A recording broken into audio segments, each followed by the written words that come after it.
So let's tackle another civics question. This would be like number 25-ish, I guess. So this one is, why do courts happen to matter in a republic? And the only thing that really qualifies me to, answer this kind of question is probably, the college debt that I had and the fact that I'm a high school civics teacher. But anywho, when it comes down to it, looking at civics is super important, and it's more than just about, passing the Constitution test. It's about applying it and understanding power and rights and responsibility and stuff. So today's question is, why do courts matter in a republic? And when most people think about courts, what do they picture, right? It's about criminal trials. It's a courtroom, a jury, a judge. You got the accused sitting over there, the prosecution on the other side. And yeah, that's an important role, important part of what courts do. But when we look at it from a republic's point of view, courts do much more than just handle criminal cases, because courts go on to settle disputes and interpret laws, which is their job, and then they also act to protect rights. Courts also move on to decide whether government officials have actually acted within their legal authority. They stay inside their box. And sometimes they tell other branches of government that you've gone too far. You need to back it up, mister. But anyway, that all matters because a republic is supposed to be government under law. And it's not supposed to be government by whomever happens to be the strongest or by whoever is the loudest or who actually currently holds power. And it's the courts that help make that possible. So the founders and even the framers of the Constitution understood that problem, because they knew that power could be abused by kings, but they also knew that power could be abused by legislatures and the executives and courts and then political majorities and also even local officials.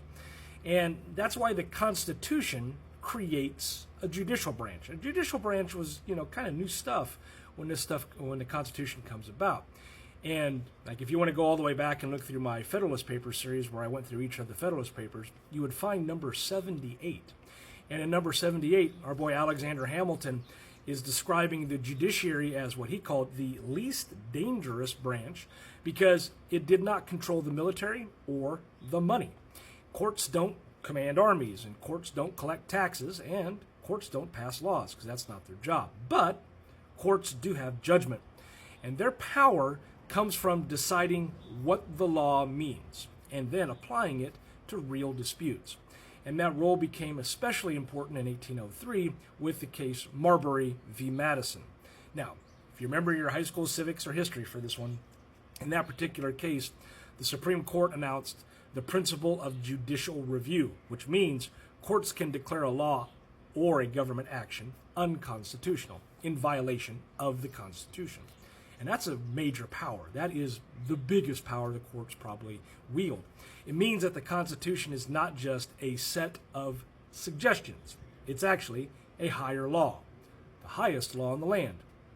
Go look at Article 6, the Supremacy Clause. Now, if you have Congress, or you have the president, or you have state government, or any other public official that violates the Constitution, that means courts can step in.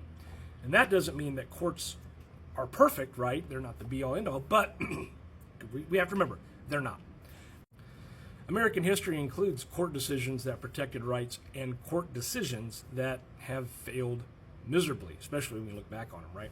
So like you take a second here and we look at the Supreme Court's decision of Dred Scott v. Sanford. And in Justice Taney's court, it really helped deepen the national crisis over slavery. And then if you look again at Plessy v. Ferguson, that upheld segregation under the doctrine of separate but equal. Now, those decisions remind us that courts can be wrong, and sometimes just terribly wrong. But history also shows the courts protecting constitutional principles. We jump to the 1950s, and in the Brown v. Board of Education case, the Supreme Court rejected racial segregation in public schools, overturning Plessy v. Ferguson. And then in other cases, the courts have protected things like speech, they've required due process, they've limited unlawful searches, and they've also enforced equal protection. So the point is, it's not that courts always get it right. The point is that a republic needs a legal process for deciding disputes, checking power, and protecting rights. So without courts, many of the conflicts that we look at would be settled either by politics alone, or you end up with force, or pressure, or popularity, or revenge. And the courts are supposed to offer something different. They're supposed to be a place where evidence and procedure matters. They're also supposed to be a place where both sides can be heard and where government has to justify its actions, right? The whole innocent until proven guilty aspect. Put the burden on the government. Courts are also supposed to be a place where written law and constitutional limits are supposed to matter more than just raw power. And that's especially important for individuals and minorities, because if a person's rights are violated, they may not have a majority on their side, and they may not have any kind of political influence or have the money or the status to continue on. But courts can provide a place to challenge government action and demand legal protection. And that's one of the reasons why the courts matter in a republic, because they can protect people when politics fail them. So courts then can also help maintain the separation of powers. So remember, basic stuff here.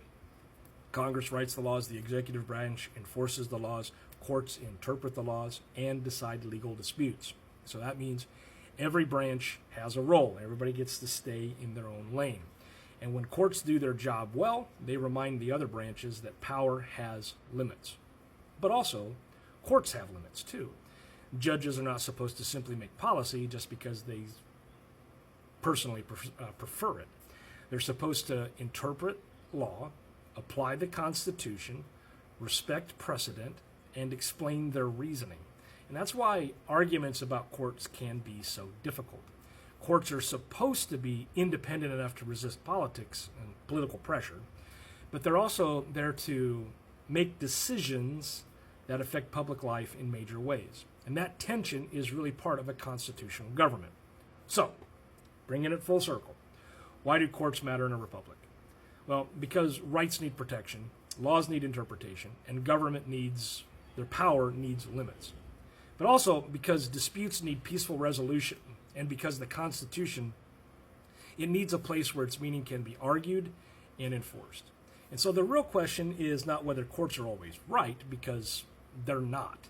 But the real question is whether a republic can survive without a legal system that's strong enough to check power, protect rights, and settle disputes by law instead of force. And so here we've come to the end, and all of that is why courts matter in a republic. Thanks again. Feel free to share this thing. Hey, thanks for hanging around on these. And you guys are like the 5% of folks that hang around for the whole videos, and it is mucho apreciado.